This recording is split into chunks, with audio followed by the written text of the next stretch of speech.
You were tuned in to G5 Jeff TV. Hit the subscribe button. Hit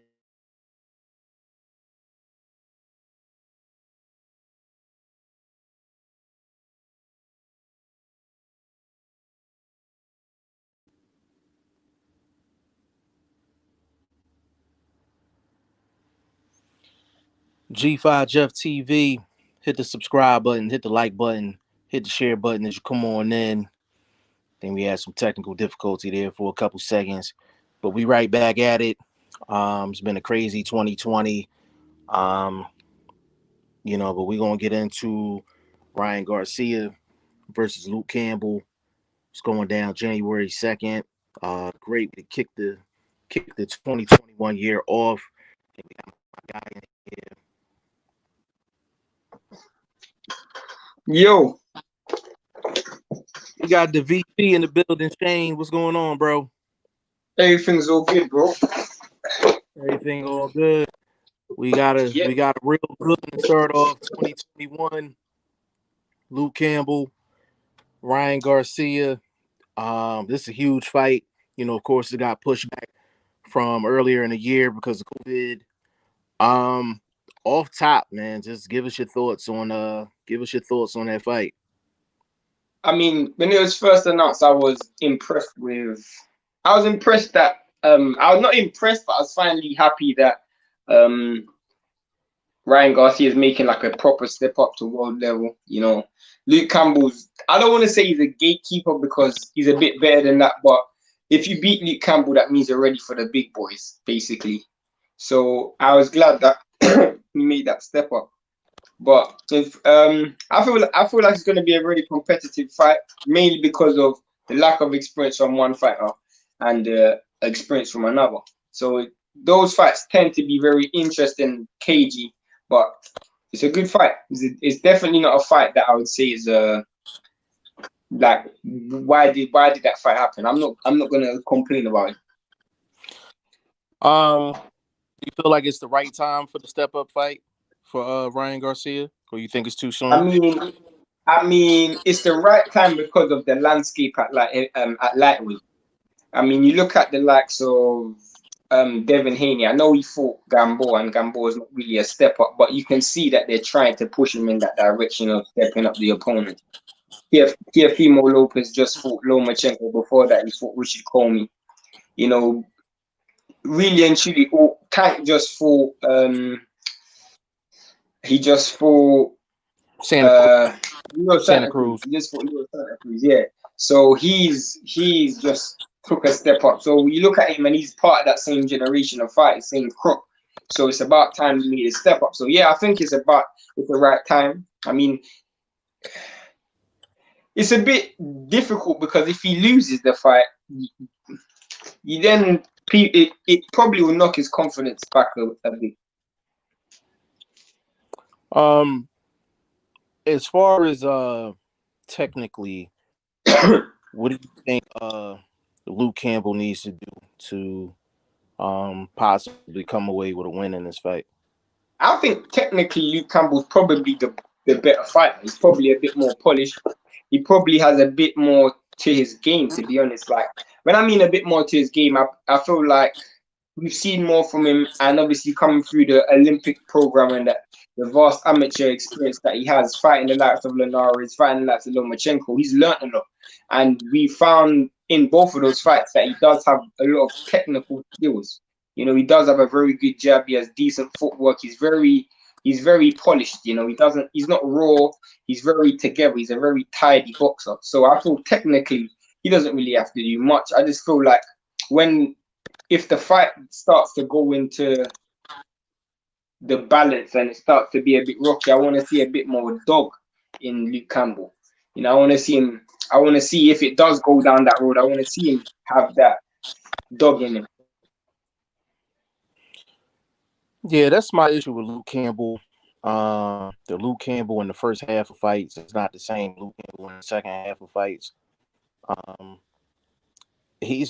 First half of the fights is extremely sharp. I would say probably after after round 5 on is he you can see he goes on a decline, you know, as the fight goes on. And I'm talking technically. Do you think it's a decline, or do you think he's a one-style fighter? So do you not think people just find him out and he doesn't really have the ability to adjust, or do you think it's an actual decline? I think it's both. I think it's both. Um, but I think Luke Campbell, yeah, he has one style, but it shouldn't take a fighter that long to figure that style out. Um, it's just a matter of executing. So I definitely think it's both, where both guys like Luke Campbell going into this fight. I think the main thing for Luke Campbell, how long is it going to take for him to get adjusted to the speed? How long is it going to take for him to get adjusted? Um, and I think that's going to be the key to the fight. You think that that's going to be? I don't think that's going to be that important. Say it again. I don't think that's going to be that important. Why you say? Bro, I couldn't Why you even say hear you. that's not that important? Oh, the reason why No, I I said, feel why like you say that's that's not that important? yeah, the reason why I feel like that's not that important is because Garcia doesn't fight in the pocket, and Ryan doesn't have that much feet with his speed, speed with his feet. So his speed is all up close, you know, up close to mid range. Luke doesn't fight in the pocket. He doesn't like to fight up close. So I don't really feel like he would see. The only way that becomes a problem is if Ryan's inside, is if Ryan's long game is very good, or his footwork is very good. Because if Luke Campbell keeps it long, speed doesn't really become a problem. It's just how well Ryan Garcia, because everybody knows what Luke Campbell's going to do. He's going to use his movement, use his jab, and keep the fight long, keep it clean. It's for Ryan to then get inside and use his initiative to try and get the fight up close. That's where the adjustments start to. That's where the adjustment has to be made in the beginning.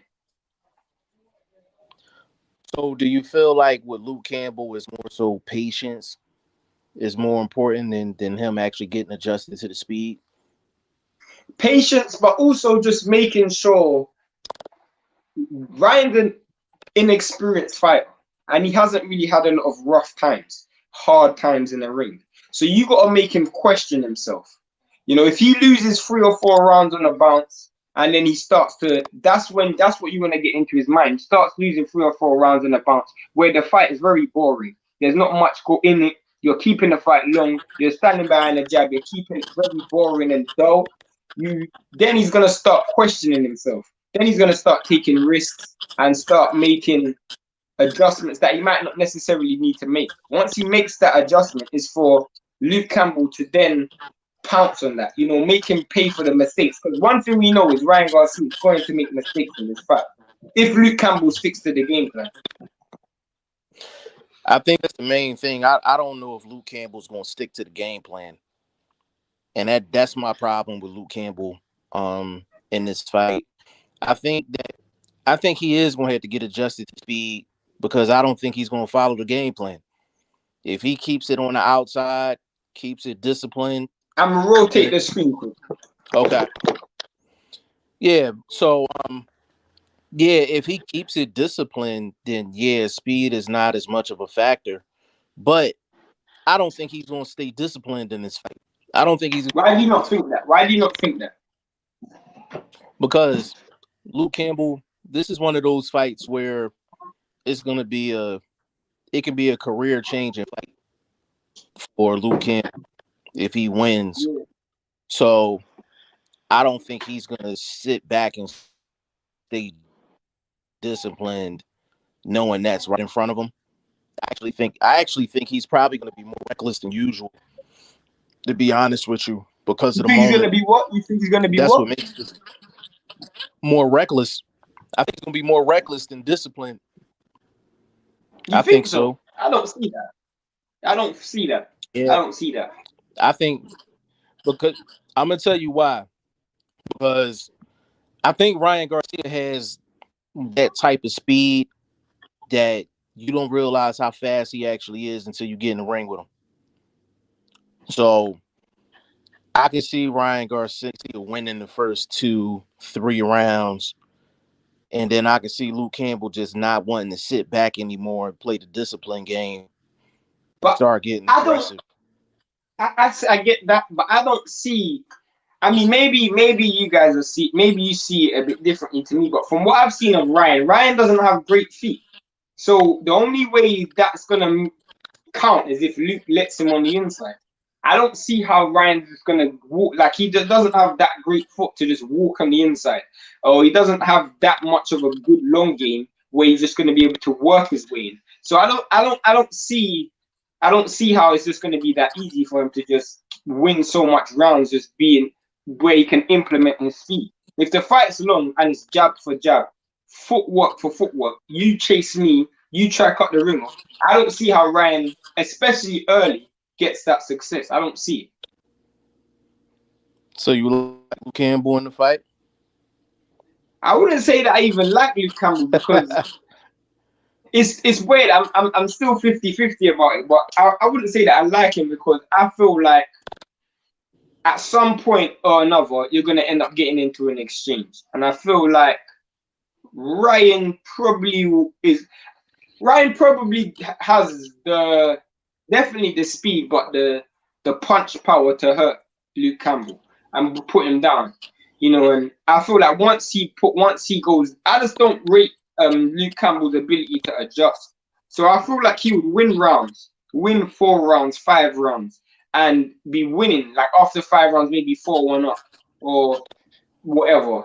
And Ryan Garcia then starts to be a bit reckless. He starts to walk in, starts to try to get his work off and land something good. Once he lands something good, that's when I see the problem is going to happen, because I see like Campbell might get dropped in the fight and then it just turns on his head. I can't see Ryan just walking in and winning rounds early. When I've seen fighters better than Ryan Garcia, they don't even do that to Luke Campbell. And I'm talking about technically and physically better than Ryan Garcia. They don't even do that to Luke Campbell. Fighters who are faster, well, not faster, but they're faster with their feet. They're more coordinated with their feet. They're better at long range. I've seen them that they don't even walk down Luke Campbell in the early rounds because Luke Campbell has a very good long game. Yeah, see, I think, I think Ryan Garcia going to try to keep it long early too, strictly because this is the biggest fight of his career. I don't think he's gonna be in there taking any real chances the first 2-3 rounds of the fight. I think both of them are gonna try to keep it long the first 2-3 rounds. I just think naturally, because of the speed of Ryan Garcia, Luke Campbell's gonna get hit with some shots early. It's a matter of, will Luke Campbell keep his cool? And like, who's going to be in the front foot then? Who would you say is going to? Because that's maybe where we're disagreeing. Who would you say is going to be in the front foot? I would say, me personally, I think Luke Campbell's going to be on the front foot. Oh, you think Luke Campbell's going to be on the front? I think Luke Campbell's going to be on the front foot. I think he has to be on the front foot. Why? Because even if Ryan Garcia is not effective with the shots, judges are so blinded by speed. He can throw 20 to 25 bullshit punches in a round and only land 3 or 4 of them. Luke Campbell can throw 10 to 15 hard shots and land maybe 5 or 6. And they may still get around to Ryan Garcia just because his punches look flashy. But that's why I feel like Luke Campbell's best bet is to be him to be on the back foot. You got to get Ryan Garcia chasing you, because no, that's the right strategy. That's the right strategy. But we know Luke Campbell only fight one way. But he fights long. He normally fights long. Yeah, he does. But the thing, I guess the key really is, how is Ryan Garcia gonna come out? Because I think if Ryan Garcia comes out guns a-blazing, I think that's the worst mistake he can make.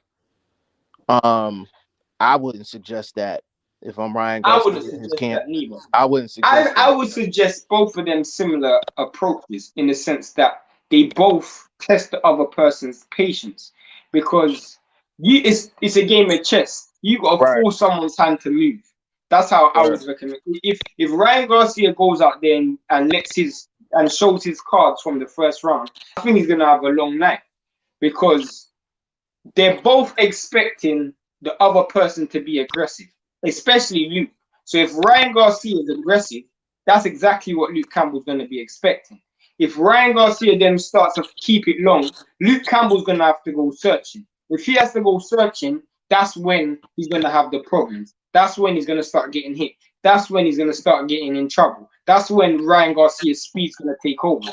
But if Luke Campbell keeps it long and keeps it disciplined, let Ryan Garcia chase him, you take away the one thing that Ryan Garcia has, which is he's quick, but he doesn't punch on the move. He's quick, but he's not fast at long. He's not that fast at long range. He's quick, but he lacks short shots. You keep that long, you remove that one strength from him. Yeah, as far as the strategy, like I know which strategy you need to actually beat a Ryan Garcia. I just don't know if Luke Campbell's able to actually carry out the plan. And the thing with Ryan Garcia, this fight kind of reminds me of like it might have a Amir Khan, Danny Garcia type feel, and I'm talking before the knockdowns happened. Ryan Garcia, Amir Khan was just flashy with the combinations. He kept everything long. And Danny Garcia, it took him a while to get adjusted to the speed. Yeah. With Ryan Garcia, he throws a lot of singles. He throws a lot of singles. Like he really don't throw 3-4 combinations with all that speed, kind of like Amir Khan. He throws ones and twos. But I can actually see Luke Campbell. The one thing Ryan Garcia does that I think is going to cause, I think can give Luke Campbell an opportunity is this. When Ryan Garcia tries to counter with the check left hook, his chin is wide open. Chin is wide open. He's standing straight up.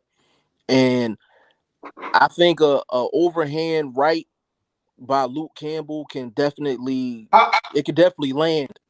How important do you reckon the experience factor will be for Ryan Garcia?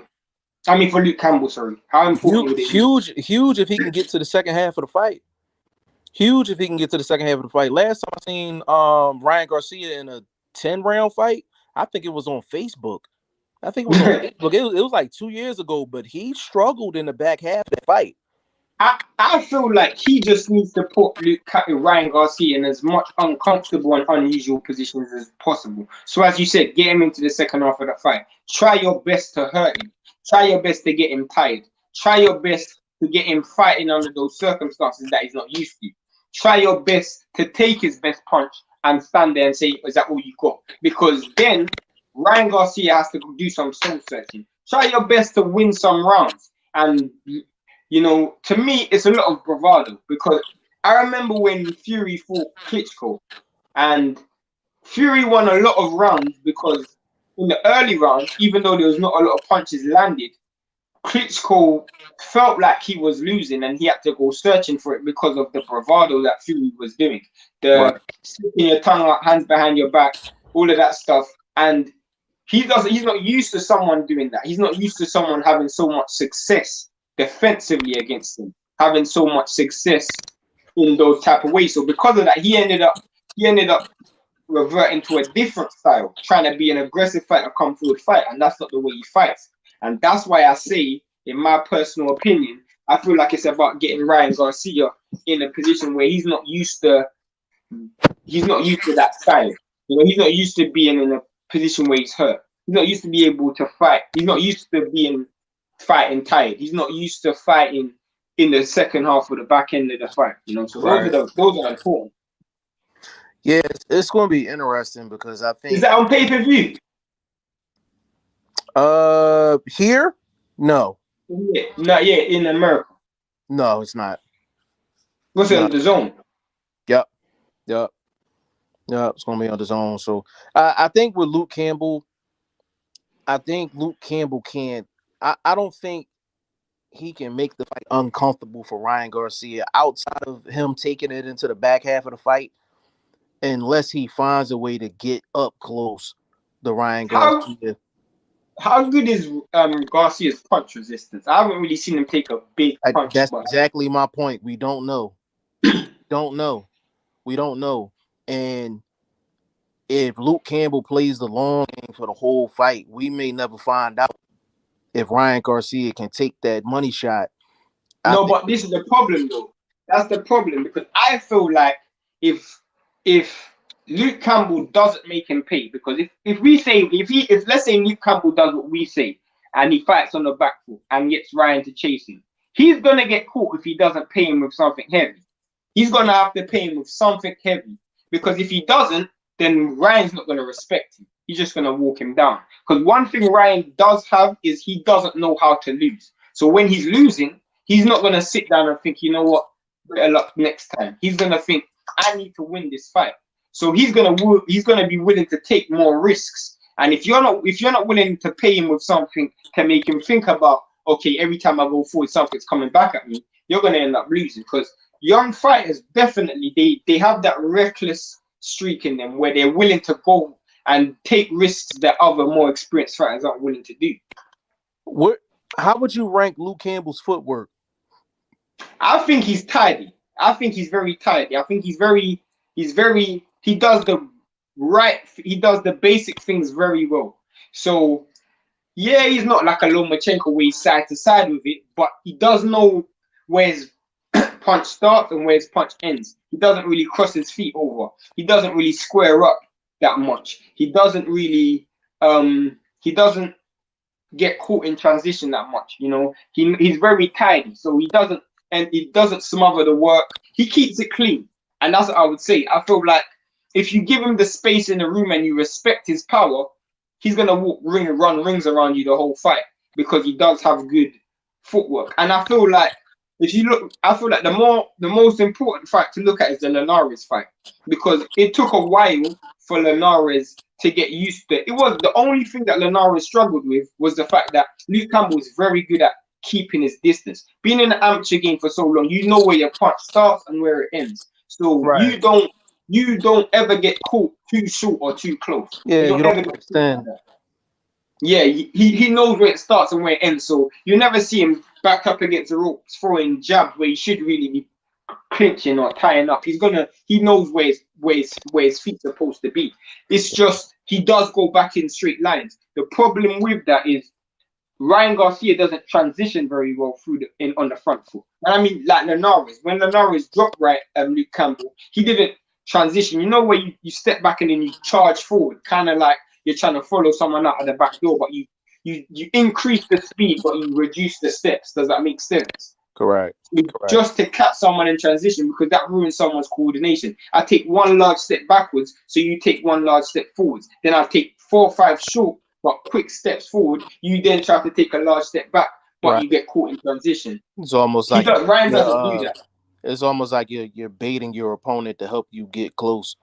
You know Exactly. what I mean? And the thing is, if I had to map it out for Luke Campbell, if he's gonna try to get mid range or up close, the check left hook coming.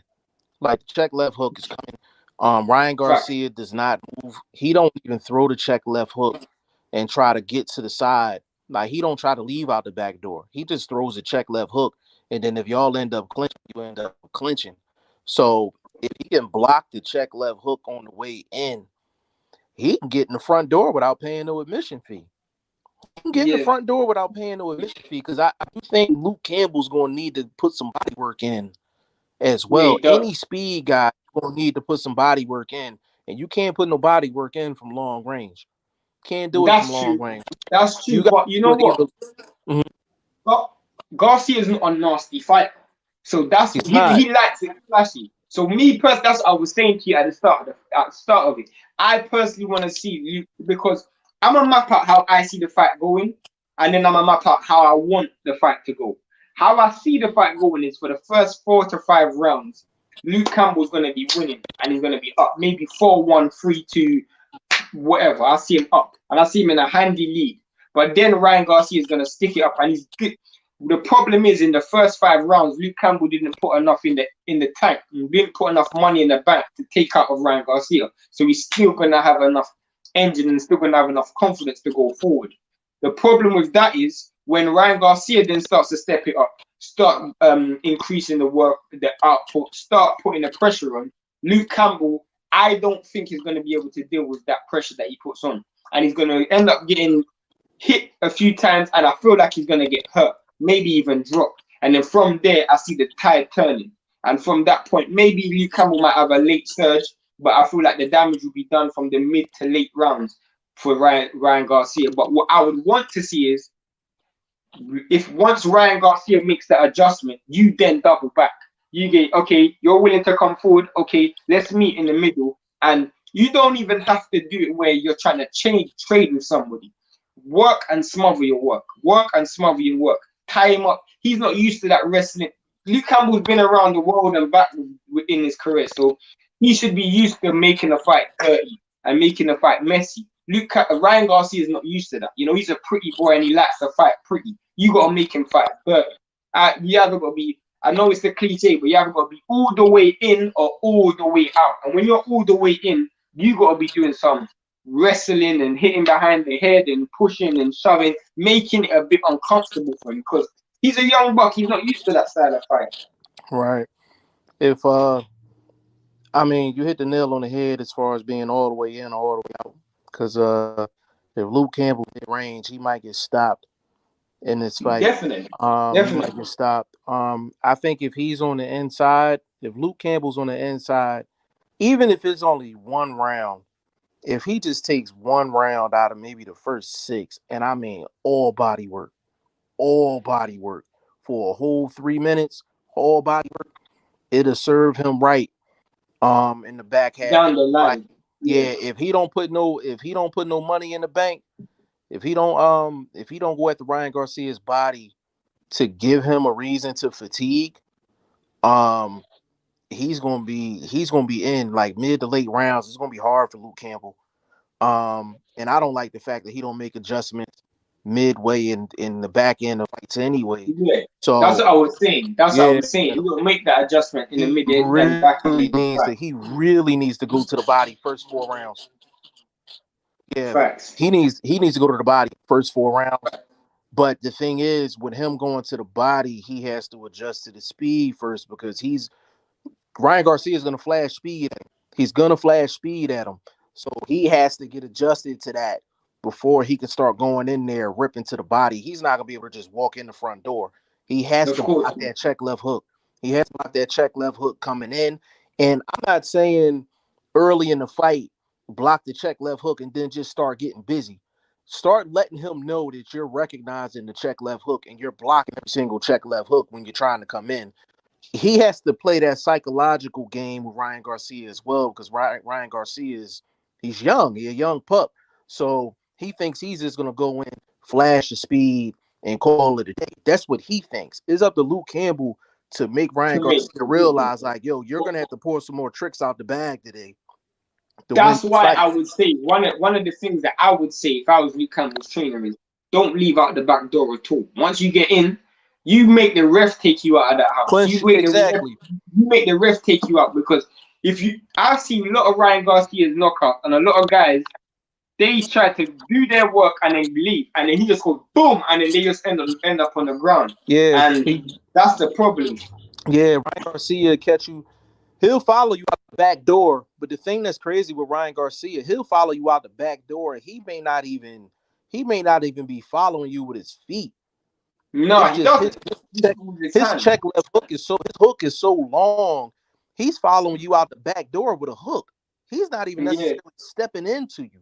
That's what makes Ryan Garcia so unique in the knockouts that he's got. That's why I feel like he's relatively, I don't want to say easy, but he's relatively easy to figure out. Anybody who's not willing to use their feet to set shots up, to me, I'm making you use your feet to set shots up. Everything you get in this fight, you're going to have to use your feet to get it. If you don't use your feet to get it, you're going to be hungry because I'm not going to give nothing to you. Luke Campbell footwork got to be on, I mean, top level for him to have a legit shot in this fight because that's one way he can skip that whole phase of getting adjusted to the speed. That he can skip that phase.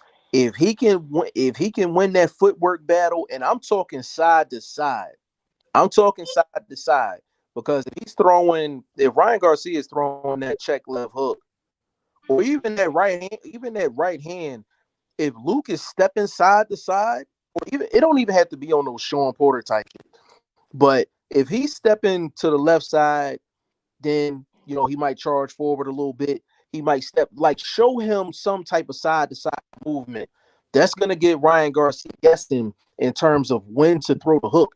And when you're dealing with a young guy like that, you want him guessing. You want him guessing. And I'm like, while he's trying to guess, you can actually close the gap while he's guessing. His footwork got to be on 100%. It got to be on I was 100%. I was gonna ask you this question though, and I feel like this is probably another important question. How important is it for Ryan Garcia to, because in Ryan Garcia is a showboater. He's gonna want to impress. How important is it for him to not get caught up in trying to impress, trying to like look so flashy? Or is it important? Do you think he needs to look flashy? Do you think he needs that, or do you think he just like get the job done kind of thing? I don't think he needs to, but I just think it's in his nature to do so. But You I think don't that think will be he's to been his in the ring. demise, or do you feel Yeah, like that'll benefit him? I think Luke Campbell. I think Luke Campbell, if he's able to sit down on some of his hooks, Ryan Garcia, he's used to getting out of the way of shots just off of his height. Just off of his height. Like a lot of times when you see him throw shots, when have you seen Ryan Garcia ever tuck his chin? He doesn't, He doesn't, exactly. So when you're dealing with a guy that and don't he tuck drops his his hands chin, as well. He drops his he hands as drops his well. hands. Correct. He, he's the same way as any other showboat fighter. Hands low, don't tuck his chin. His chin is straight up in the air. It's up to the opponent to take advantage of that. But Luke That's Campbell is the same height, or roughly the same height as Ryan. right, which goes right into my point. Ryan Garcia is gonna fight the same way, no matter if it's a shorter fighter or a fighter his height. That's just who he is. The opportunities are gonna be there. The opportunities are gonna be there for Luke Campbell. It's gonna be there for Luke Campbell. If Luke Campbell's gonna win this fight, he's gonna have to fight the best technical fight of his career. And Fact. I don't mean it being tight and clean. I mean when he gets on the inside, it gotta be rough. If he catches Ryan Garcia with two good shots, he would hurt Ryan Garcia's feelings even more if he just hit him with them two shots. Just take a walk. Mm-hmm. Just walk off. Just walk off. Just walk Yeah, off. of And course. it will mess with Ryan Garcia's psyche because then he's gonna be trying to charge forward. He's gonna be trying to, if he gets hit once, he's gonna be trying to hit you 3, 4 times. Now you get Ryan Garcia coming forward. See, now you can counter. It really Yeah. depends on if Luke Campbell can kind of his levels up. And we always talk about this. The best fighters in the world are the best at going from offense to defense and from defense to offense. That's really what it's going to come down to in this fight. Can Luke Campbell transition from defense to offense when he has to, and can he transfer from offense to defense when he has to? And that's in the footwork. Those are the keys to the fight. I don't think Luke Campbell. I don't think he. I don't think he changes levels enough for me to give him the nod in this fight. I have Ryan Garcia by decision, 7 rounds, 5. I do see some controversy going down in this fight in terms of I can, scorecards. I can see that. So I could possibly see a rematch, but I see Ryan Garcia winning this fight in a tight one. A tight one. I can see Ryan winning it, but I also can see Ryan in a close one. I can see Ryan dropping him. That's what I I think will can see make the that difference. too. I think Ryan's gonna hurt him at some point. I can see Luke Campbell winning rounds, definitely, definitely. But I just think Ryan's gonna hurt him at some point in this fight, and when he hurts him, that's gonna be the difference. I just feel like that would be the difference. So for Ryan Garcia, offensively, what do you think he feels? How do you feel he needs to do offensively? Get a W in this fight. I know we talked a lot of Luke Campbell. I mean, I'm not gonna do what I always do, and you always criticize me of doing. You always say, don't say what fighters should do. Do what they do. So the best way, I don't know if this makes sense to people who are watching, but the best way to explain this is Jeff always says, I always put a style on a fighter to adopt when they don't naturally do that. They can't do it. They physically can't do something. So don't expect them to do that. So from what I know of Ryan Garcia's attributes from an offensive perspective, I think he needs to make sure he's catching Luke Campbell coming forward. I feel like Luke Campbell's very comfortable going backwards, but I feel like if Ryan Garcia is using his feet, make sure he's using his feet going backwards, and make sure he's trying to catch Luke Campbell coming forward. So one thing about Luke Campbell is his front foot game ain't that strong. He's got a good long range game, but his front foot game ain't that strong. So you got to test that. You got, as Jeff said, you got to start the fight on the back foot and let him try to walk you down, because you're the faster fighter. So if you get him to walk you down, you can throw 2, 3, 4 piece punches. And even if you miss, Luke Campbell's not going to continue walking in. He's going to walk out and he's going to step back. Just that little distance means you win that exchange. And just that giving yourself that distance means that he's going to be thinking about something the next time he tries to come in. And that's what you have to do. Because Luke Campbell is not a person who's like Sean Porter, who just bum rushes you with his feet. Like his feet are so quick, all the way in. He's not going to do that. He still likes to fight clean. He still likes to fight long. So when he does try to step in, and if he does try, and you've got to throw punches at long range as well. Even if you're out of range, you still have to throw punches. Because what that does is that gives the opponent the false deception of where his punch starts. Because he might have longer arms than you, but if you're missing, he might be scared to punch because you're missing. Does that make sense? Right. Correct. So if I throw a jab, shall I continue? No, go ahead. If I throw a jab and someone's got 2 inches on me, if I throw a jab and I miss with my jab, I'm giving off I can give off the perception that I'm out of range, even though I'm in range for them. They might have longer arms than me, but because I'm missing with my shot, they're thinking, well, they're missing, I might miss, or I might not throw. You got to do that because your hands are quicker. And remember, it's just inches. So half an inch forward, Ryan Garcia could clip Luke Campbell. And that's what you got to do. You got to get Luke Campbell using his feet going forward, trying to close the distance, trying to get on the inside, and stop him from trying to get you, keep you at the end of that jab. So if he throws a jab, you either got to make a move to the left or to the right, or transition in. Slip. Do something to transition yourself in so that fight isn't long anymore. But to start off with, keep the fight. You make sure you're on the back foot, he's on the front foot, and you always try to counter his feet. Don't worry about countering his hands, counter his feet, because if I take a step forward and if I take a step backwards and you take a step backwards, if I then take 2 steps forward, you're going to have to take 2 steps backwards, because you don't want to get caught by my speed. The moment you start taking 2 steps backward, I win the exchange. I'm going to win the exchange because I'm throwing and my hands are faster than yours and you're walking out. So even if you land, your momentum is going backwards. So you're not even going to have the power on the shots. Whereas my momentum is going forward. So not only do I have a chance to hit you off balance, but I have a chance to put my whole entire leverage into the shot. So that's what I would say. Yeah, that was a great breakdown. I think with Ryan Garcia, the things that I think he needs to do, I haven't seen him do it yet, but I'm gonna say it anyway. It completely contradicts what you just did. Completely contradicts it, but you 100% right. I think with Ryan Garcia, there's certain things you can do in terms of footwork, and there's certain things you can do as far as feints. To get a guy to actually come forward that usually doesn't. For example, Ryan Garcia can throw a jab short on purpose, even though he has a 2-3 inch reach advantage. If he wants to be able to come in, he doesn't have to necessarily step. Does he have a reach advantage on Luke Campbell? I think he does. I think he does. I had to double check that. I think he does. But Luke even if does he have long doesn't, arms, though. yeah, he Luke does does have have long long arms. arms. He does have long arms. That's the thing. They're pretty much even across the board. Height, reach, all of that. They're pretty much even across the board as far as that. Really, the main difference is really speed. Like the speed is the main difference.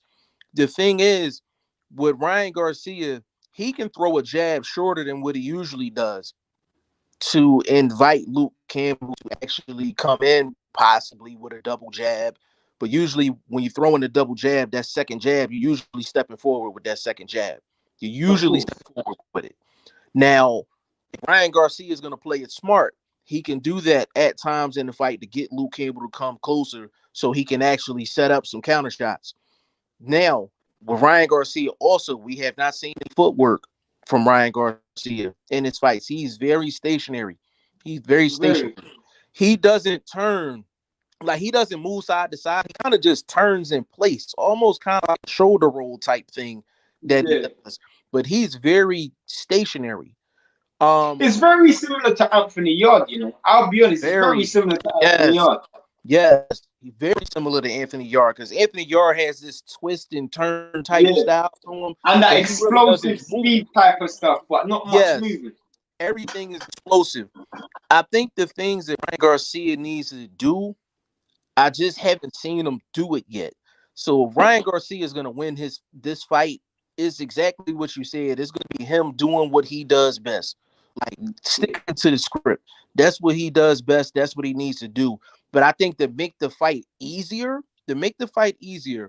if Ryan Garcia had any type of footwork, this would be an easier fight for him. We've never seen Ryan Garcia actually change speeds.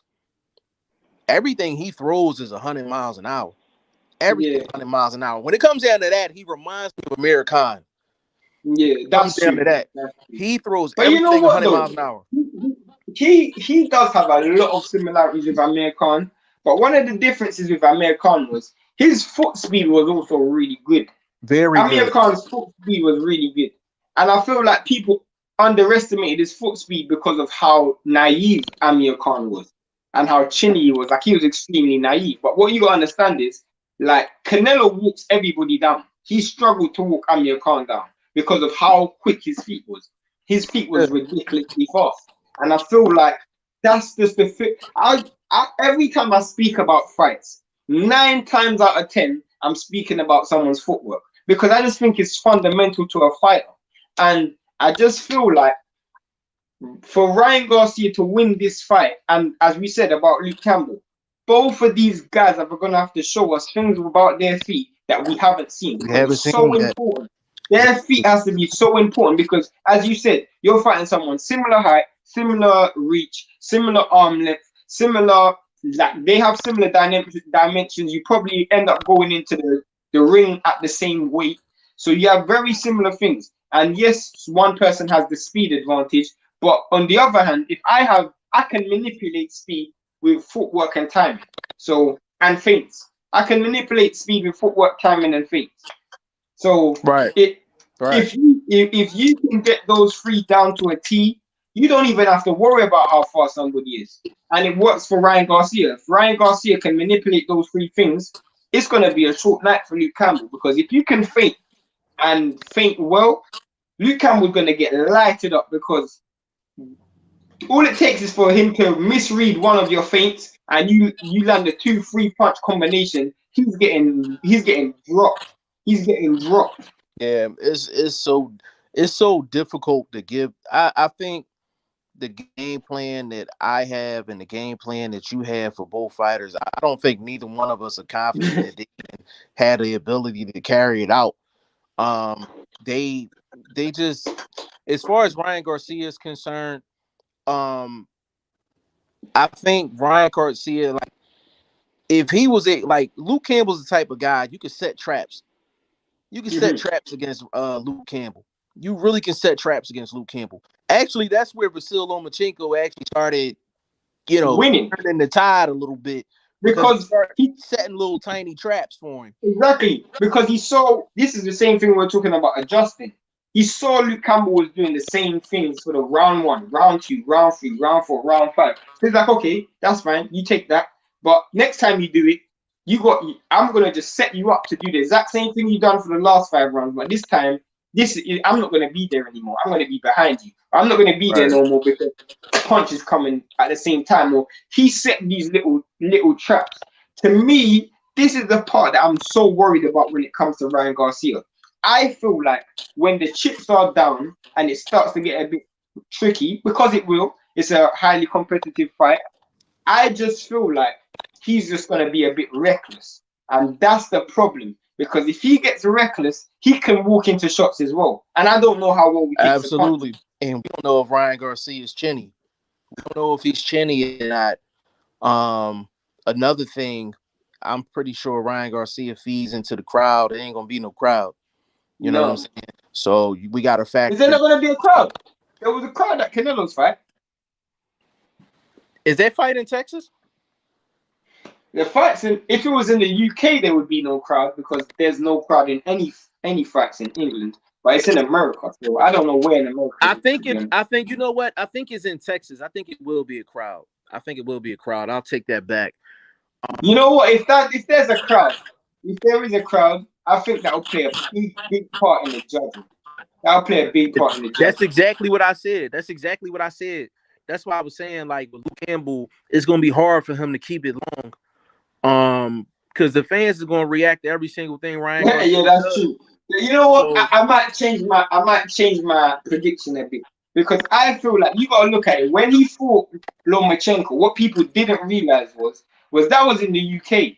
So he was getting a lot. He had 20,000 strong in that stadium. So they were supporting him even when he was going through the rough times. So he didn't mind sticking to the game plan. If they're supporting everything Ryan does, even if he's winning the fight, he might think he's losing the fight, and that's exactly, where that's the problem. exactly. That's why that was part of the reason why I said I don't think Luke Campbell's gonna be able to stay disciplined all night. That's He's true. That's eventually true. he's eventually gonna start. He's eventually gonna start running. Yeah, But the thing is, I think he might get stopped. I think he might get stopped. I won't put he money could on it, but I think he possibly get might get stopped. stopped. He could possibly get stopped. It was funny because my brother's not a real big boxing fan, but he asked me about this fight.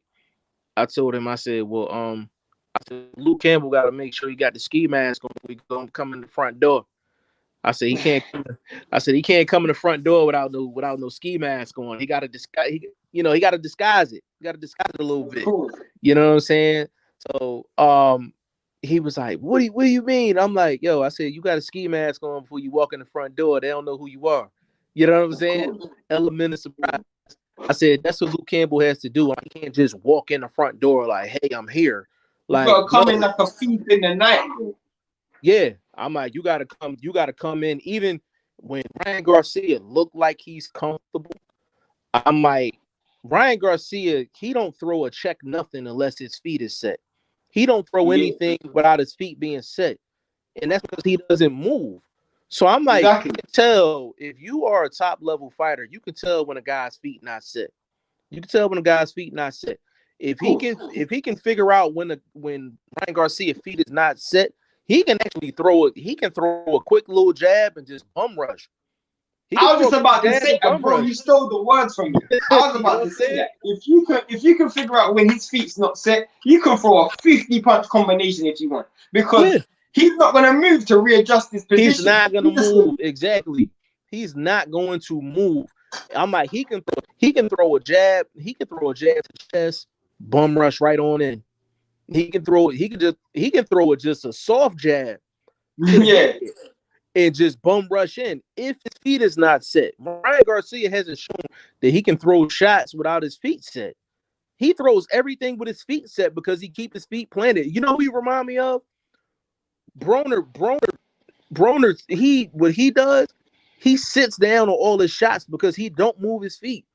He don't move his yeah. feet. He hasn't seen his tippy toes in a fight in about 5 years. That's You know why I what said. That's why I said it was yard, that same yard style. That same yard type style where those who, like, you've watched a lot of yard, those who are in England, like, you see a lot of yard where this guy's just standing there, and he's just in this Philly shell type thing where he's got the shoulder roll moving, but then he gets off balance, but his feet isn't set to throw anything else. And then if someone then moves, he then takes like 2 or 3 seconds to then readjust himself to go again. Yeah, Which, and that's the thing. That's the thing. Like when you have that shoulder roll type style, where your feet are really planted, people think just because you're doing that, you're always in position to counter. That's not always the case, especially if you're getting turned. And a lot of going to that yard fight, yard was getting turned a lot. It wasn't a major amount of turn, but it was enough for Anthony Yard but to have to reset. It was enough but for this what that's all people you have to do is make a but this guy what people reset. forget. The shoulder roll only works, in my opinion, when you're going backwards. If you're walking somebody down, the shoulder roll don't work, in my opinion. And Floyd knew that, because if you watch the Mosley fight, he didn't use the shoulder roll when he was going forward. He put the high guard up and walking down. The shoulder roll doesn't work when you're walking somebody down, because the first element of the shoulder roll is having a long stance with your legs. If you're walking somebody down, you can't walk someone down with your legs so far apart. They have to be much closer. So that Yeah, that that shoulder roll style ain't gonna work. As you said, if you're walking somebody down with a shoulder roll, they're just gonna pivot you every single time, because you're only coming at one angle. They just pivot you over and every time, every time. and that's one of the biggest misconceptions in boxing. That as far as the shoulder roll is concerned, shoulder roll is not a primary defense. The shoulder roll is not a primary defense. I'm gonna tell you why. Because when you're doing the shoulder roll, if you don't have a shoulder roll with upper body movement, if you don't have a shoulder roll where you are showing the ability to move your head or get low, use your legs, the shoulder roll, you will sit and duck. You will sit and duck. You can get turned at any time because you can't turn. You're so stiff.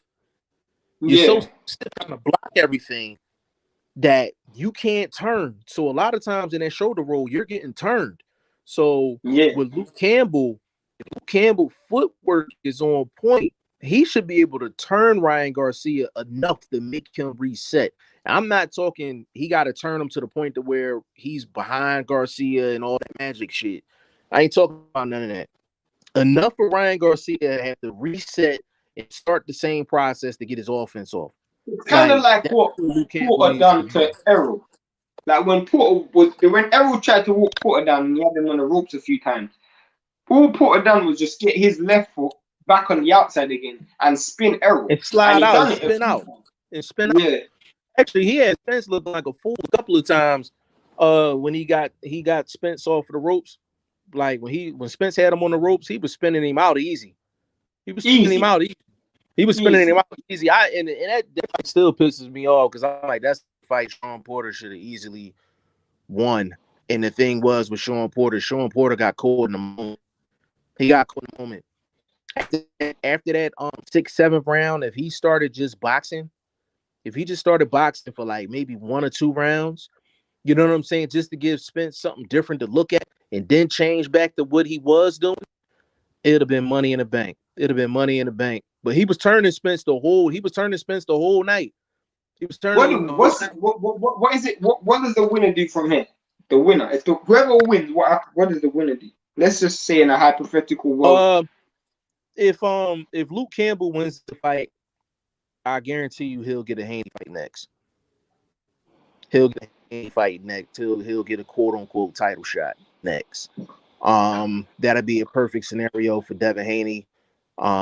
He would definitely take that fight because he's coming off a Ryan Garcia victory. So he's gonna look at it like, hey, I'm about to take all Ryan Garcia fans if I beat Luke Campbell.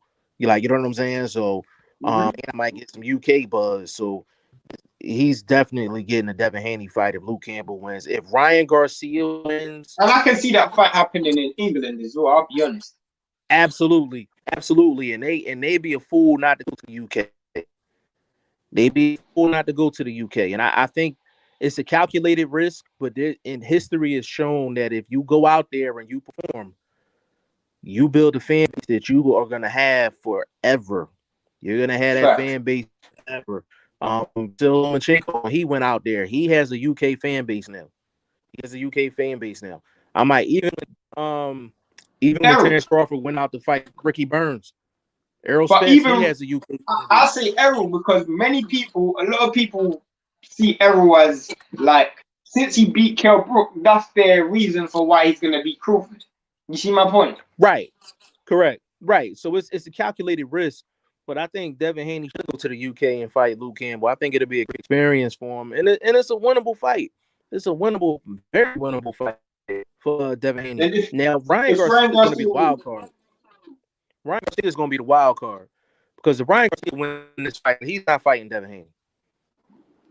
you don't I think know so? this is supposed. Hell no. Hell no. I put my check on it, bro. I put my check on it. He already said it. Listen, he already said it. He said, I'm not really hype on fighting Devin Haney. He said, all he's going to try to do is box me to death. That's literally what he said out of his mouth. He's not gonna fight Devin Haney. He's not gonna fight Devin Haney because a lot of stuff that he does inside of the ring, Devin Haney does the same thing, if not better. And he's And more Devin Haney is better. disciplined. And he's And better Devin on his Haney is feet. Yeah, he has better feet. And I don't think it's a situation where Ryan Garcia is scared of Devin Haney because they fought 4 times in the amateurs. So it's not who that. won? I think they went 2-2. I think they went 2-2 in the amateurs. So it's not a scared thing. It's just doesn't make sense.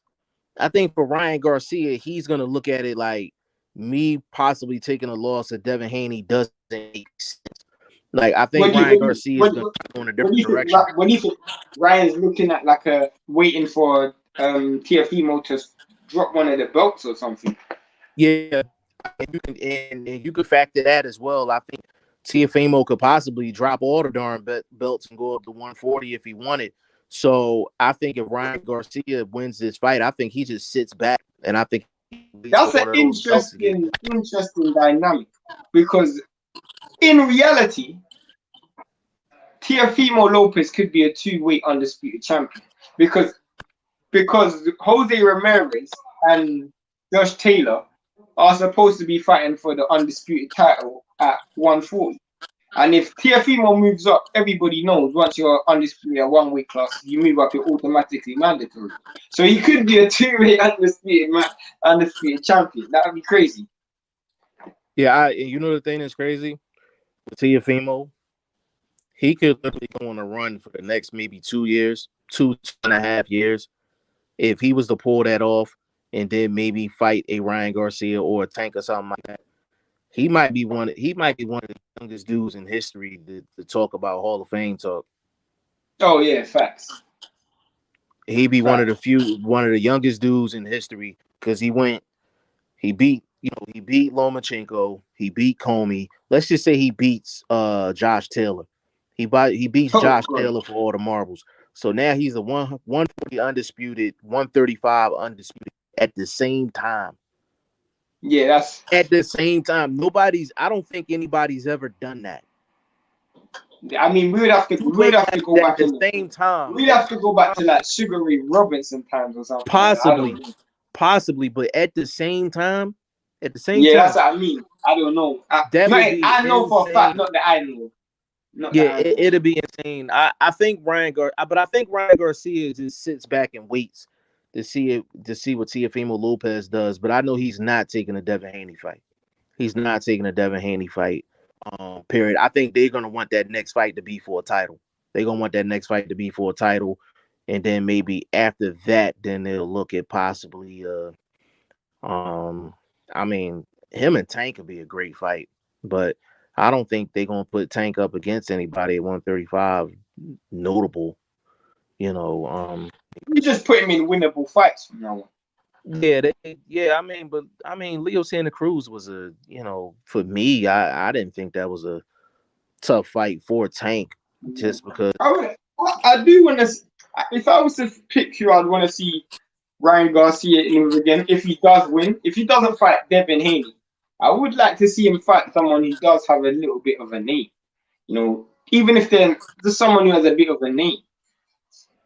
Like who? I mean, uh, that guy that's always calling out Devin Haney would be nice. What's that guy that's always Oh, calling you out talking Devin about Rolly Romero? Haney?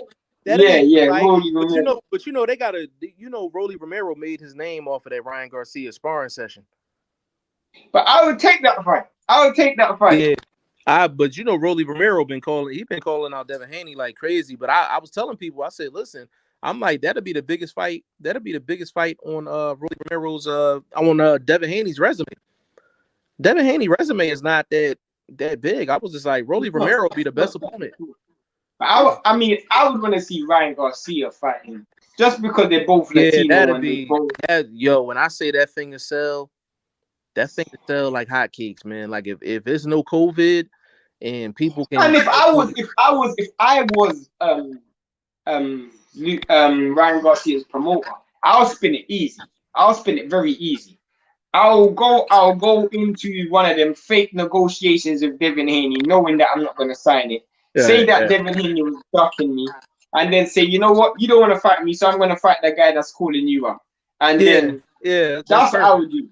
That's how I would spin it. We've seen that a million times in boxing. We've seen that a million times. Yeah. That's a patented marketing strategy right there, which they probably would do. They would probably do that, but I think what Ryan Garcia needs to do, actually, if he wins this fight, is he needs to start lining all his fights up with Canelo. Yeah, definitely on that. I think but he's with Golden Boy, isn't it? He's with Golden Boy, so that's gonna be a bit hard. Yeah, but they cool though, and they all fighting on the zone. Listen, I don't know if that would be able to happen. Bro. Listen, this is the thing. That deal that was made for Canelo to become a free agent, that was to get the middleman out the way. That was to get the middleman out the way. Oscar De La Hoya was the middleman. That was to get him out of the way. You know what I'm saying? They don't have to worry about the middleman anymore. Canelo's all his fights is still gonna be on the zone. So it's like, what's the one equation that's in there? Is him. You understand what I'm saying? So they gave Golden Boy more dates. They gave Golden Boy more dates in the deal for Ryan Garcia. Period. You know what I'm saying? So I think he does need to line up his fights with Canelo. It's not the same card. Like one is like 2 weeks apart, all of that. You know what I'm saying? Like Canelo just fought.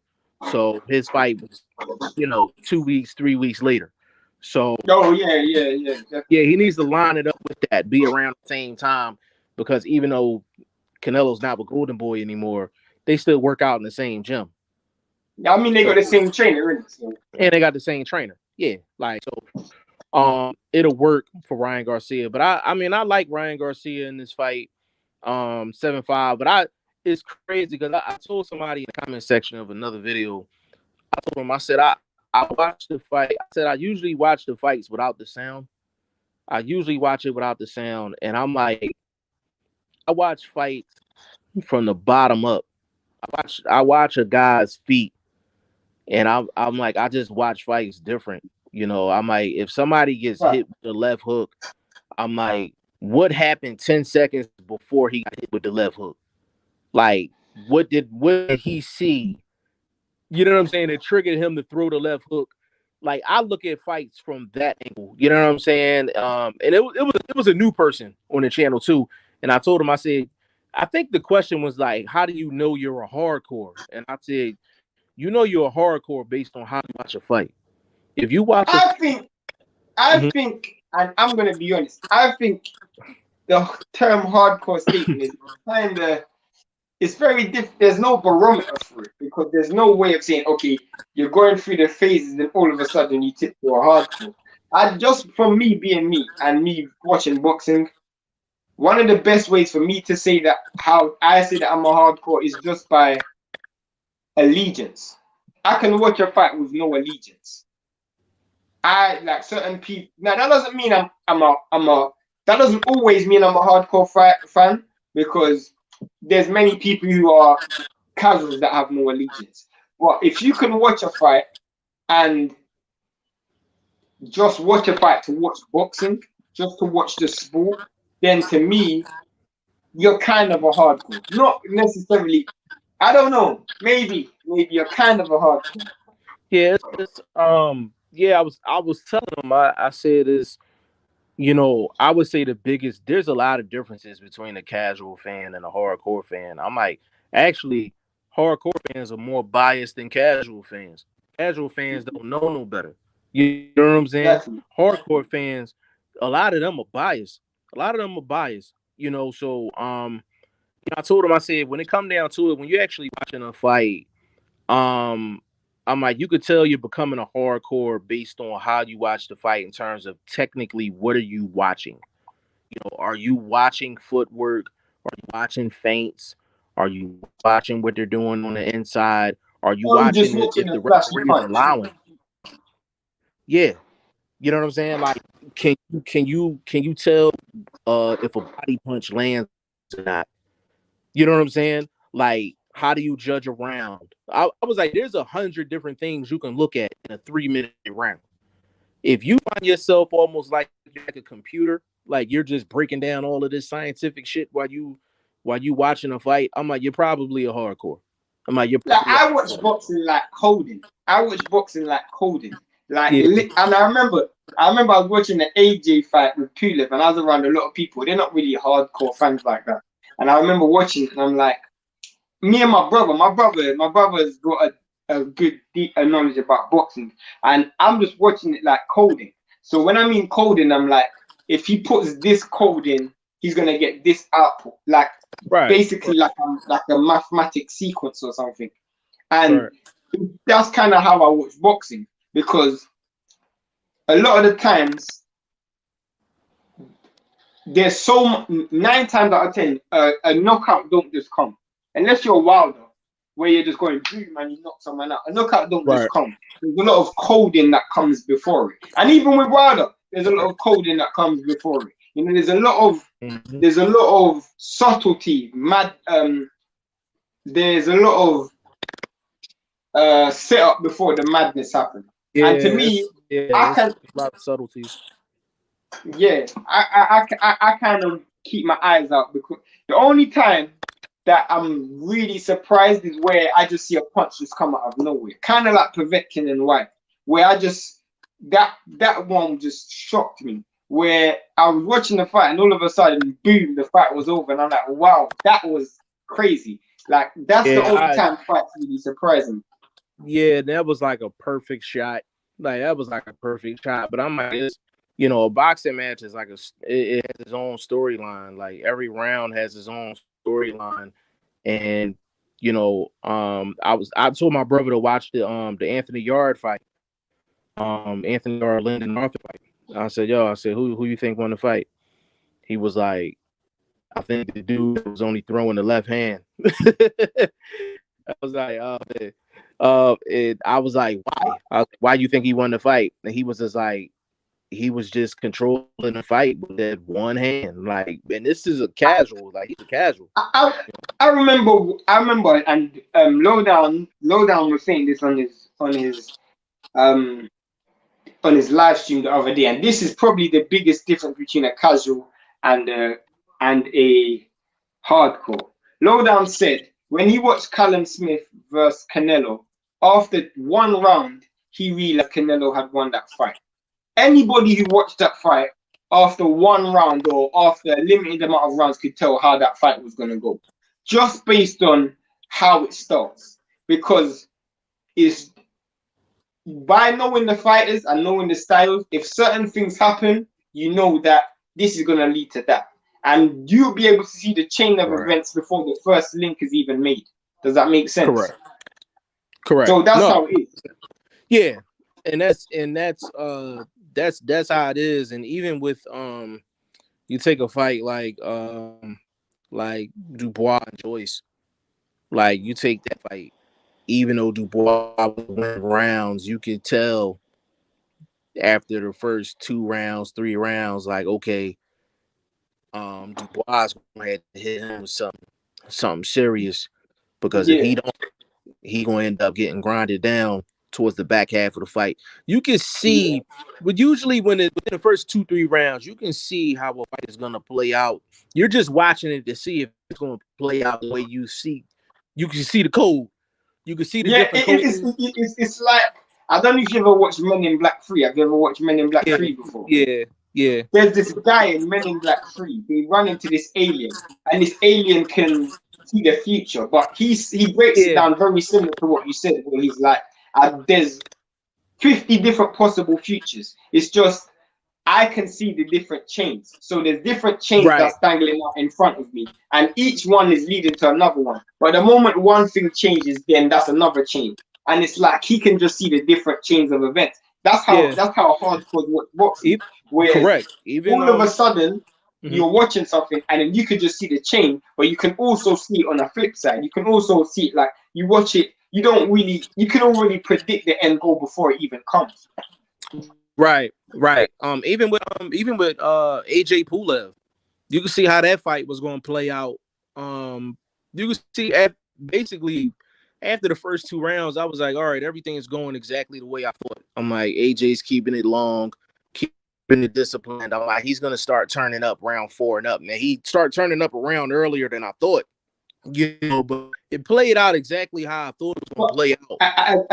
a better example than that is the fight that you went, Volzik versus Beterbiev, where Volzik was winning rounds, but as you said, if you don't get someone to pay an admission fee, there's only a matter of time before that run is gonna wear down, and you're gonna have to start trading and hold your feet, and you're gonna get Right. stopped. So you Right. can see just by like certain fighters, like, no, he's winning the rounds, he's doing very well, but in your mind you're like, that doesn't even matter because there's gonna come a time where this is going to happen, and it's just about being able to see the chain of events before it even occurs. Yeah, and if you can't, you can win rounds all you want, but if I can put my money on it, you ain't gonna make it to the judges. It don't matter. You know what I'm saying? It Right. doesn't matter. And I think when you're a hardcore fan, when you're watching fights, you can see how a fight is potentially gonna go. You can watch a fight first 2-3 rounds, you be like, all right, I think this might go to distance, or I think this guy's gonna support, things like that. I'm like, you make determinations based off of what you're seeing early on in a fight. I'm like, that's when you're turning into a hardcore fan. Like, you're not just watching it just to see somebody get their head knocked off. You know what I'm saying? Right. You're watching it, all the nuances of it's kind of like when you watch football or basketball, it's the same thing. Like, you're watching for all of these different things throughout the course of the game. It's a game within the game, and that's what you're watching. But yeah, this is gonna be a real good fight, man. It's gonna be a real good fight. Ryan Garcia, Luke Campbell. Just to cap this off, I do have Ryan Garcia winning this fight by decision. I have it 7 rounds and 5. I think it's gonna be tight. But I think we're gonna find out a lot about both guys from Ryan Garcia from a technical standpoint, because I think he's gonna have to make some type of adjustments at some point during this fight. And mental. Because And it's gonna mental. be clean the whole And fight. mental. It's not gonna be tidy the whole fight. And mental. He's gonna have to make a lot of mental. He's gonna find a lot about him mentally as well. Yeah, whole lot about Ryan Garcia mentally, because I think he's he if he has to go a full 12, he's gonna have to dig deep. And that's without any body work from Luke Campbell. If he gets some body work in, he really gonna have to dig deep, because we haven't seen Ryan Garcia fight late and somebody been going to his body. So you slow a speed guy down with body shots. You throw a speed guy down with body shots, and a lot of times you can make them keep their hands at home a lot more than they usually do. You throw Fact. to the body, so it's gonna be an interesting Anybody fight. knows anything about boxing? Power's the last thing to go, but speed's the first thing to go. Everybody The knows that. speed is the first. Absolutely, the speed is the first thing to go, because whenever Amir Khan get hurt, that speed is out the window. Like, that speed is out the window, like, for sure. Or even when guys landing body shots against him, his foot speed is still there, but the hand speed is not. Hand speed is not. No. But we're gonna definitely be tuned in for this fight. We're definitely gonna be on Boxing Lowdown's channel on January 7th. Big shout out to Boxing Lowdown.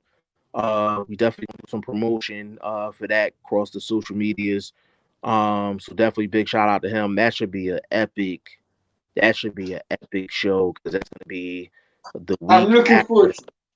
I'm That's looking gonna be forward to it. crazy. Like we really looking forward to it. We want to thank Boxing Lowdown for the invitation. Um, but yeah, with Boxing Lowdown, his dad, his dad being there, and with You us got like being four live, generations in the house right now. You got four like four generations in the generations. house, man, and it's gonna be crazy. It's really gonna be crazy because I think Ryan Garcia and Luke Campbell gonna give us a lot to really talk about. Um, Yeah. I don't know if there's any other fights that even comes close to that before the 7th, before that live. I don't So think that so. that live probably Um, gonna be entirely Ryan Garcia and Luke Campbell. It's very competitive. lightweight division as well. Just probably the Right, like yeah, lightweight division, uh, period. So we definitely look forward to that. But definitely subscribe to the channel. Shane, give me your social media real quick. I underscore and Shane #1. That's the Instagram. Yep, and definitely subscribe to the channel, G5 TV. Also subscribe to the backup channel, G5 TV 2.0, just in case we get suspended again. You never know with YouTube, but social media, G5 TV, Instagram, Box with G5 TV, Twitter is G5 TV. So we all over the place. Big shout out to Boxing First Vlog. That's the he might be one of Ryan Garcia's biggest fans. Pretty sure he's gonna Just be because of that, I want Luke Campbell to win. Just because of that, I want Luke Campbell to win. I want a dog. I want a dog blunt. I want a dog blunt. and the thing is, what we gonna do is we gonna do Boxing Lowdowns channel on January 7th, but we definitely gonna do a live with VP Shane, Boxing Vlog, and myself to discuss the Ryan Garcia Luke Campbell fight. I think that'll be absolutely epic. Funny, funny. Especially with Boxing First Vlog being such a big Ryan Garcia fan. I think the fans definitely need to hear that. We might have to get somebody else on there as well to cap Maybe that all down. Will loves British fighters, so that would be dope if Oh Will was yeah, on well the. that'll be perfect. Yeah, that'll be perfect. So Boxing First Vlog, we can have Will, Shane, and myself on a live right after the fight. Might Like as well that. do that on a Sunday. Do that Sunday. Do that Yeah, Sunday. we'll do it Sunday. We'll do it Sunday. We'll do it January the 3rd. That gonna be an epic live. And for the people that watch the channel, we haven't been live for a little while, because of copyright issues, things like that. But what we're gonna start doing is we're gonna start going live, on the backup channel. We're just gonna convert the video over to the main channel so people can watch it, and see how things are going with the lives. We'll be officially back January 29th, going on live, and we will also have the premiere of the Boxing Plug podcast. It's projected to be February, I think, 7th or 8th. February 7th or 8th. That'll be right after the Joe Smith championship fight, and we will have his arch nemesis, Jesse Hart, as the first guest on the Boxing Plug podcast. So I think that'll be very entertaining to get his thoughts on Joe Smith. And basically at 175, there's a whole bunch I want to ask him. For the fans to hear his questions that I already know the answers to, but there's a lot of things that I feel he needs to talk about to get the fans' ears open a little bit, because the perception of Jesse Hart is different, depending on who you ask. So I think that's definitely going to be interesting. We'll have VP Shane on for that. Boxing First Vlog will be on for that, and that's going to be raw, uncut, uncensored. You ain't gonna hear no bullshit coming from none of us, especially on that podcast. So we definitely looking forward to that. Um, but yeah, on behalf of VP Shane, Boxing First Vlog and G5 TV. We are out.